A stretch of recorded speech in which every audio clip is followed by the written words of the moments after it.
की which is the best superfood to increase the sexual power, that is the egg, म्हणजे अंडी. तुम्ही रोज सकाळी, दुपारी आणि संध्याकाळी 2 अंडी जर तुम्ही तुमच्या आहारामध्ये ॲड केली तर नक्कीच तुम्हाला चांगले प्रोटीन भेटतील.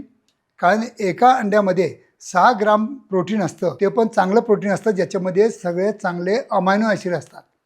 जर व्हेजिटेबल तुम्ही असाल, व्हेजिटेरियन असाल, तर जे की तुम्हाला पनीरमधून वगैरे तुम्हाला भेटतं किंवा शेंगदाण्यामधून किंवा डाळीमधून भेटतं, त्याच्यामध्ये चांगले अमायनो ॲसिड नसतात. पण इसेन्शियल अमायनो ॲसिड हे आपल्या सेल्युलर सिंथेसिससाठी खूप महत्त्वाचं आहे आणि त्यासाठी आपल्याला नक्कीच रोजचे 2 अंडे सकाळी, 2 अंडे संध्याकाळी आपल्याला नक्कीच मदत करतात.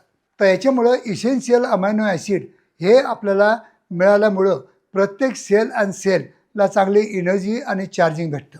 एक दुसरी गोष्ट, याच्यामध्ये झिंक खूप चांगलं आहे. झिंक जर चांगलं असल्यामुळं त्याच्यामध्ये काय होतं की आपलं टेस्टोस्टेरॉन प्रोडक्शनसाठी किंवा सिंथेसिससाठी जे झिंक लागतं ते बेस्ट क्वालिटीचं झिंक आपल्या अंड्यामध्ये असतं आणि त्याच्यामुळं आपले टेस्टोस्टेरॉन लेवल वाढण्यासाठी नक्कीच आपल्याला अंड्याची मदत होते. तिसरी गोष्ट, जे मधलं पिवळा भाग असतो ज्याला मी यॉक म्हणतो, तर या यॉकमध्ये गुड कोलेस्ट्रॉल असतं. कोलेस्ट्रॉल तर आपल्या बॉडीला नक्कीच आपल्याला गरजेचं असतं. ते कुशनिंग असतं किंवा ते आपलं एनर्जी सोर्स असतं आणि एनर्जी सोर्स जे असतं ते जर आपल्याला HDL पासून जर भेटत असेल, म्हणजे गुड कोलेस्ट्रॉलपासून भेटत असेल, तर ते सगळ्यात चांगलं कोलेस्ट्रॉल आपल्याला कुठे मिळतं, तर आपल्याला ते अंड्याच्या यॉकमधून मिळतं.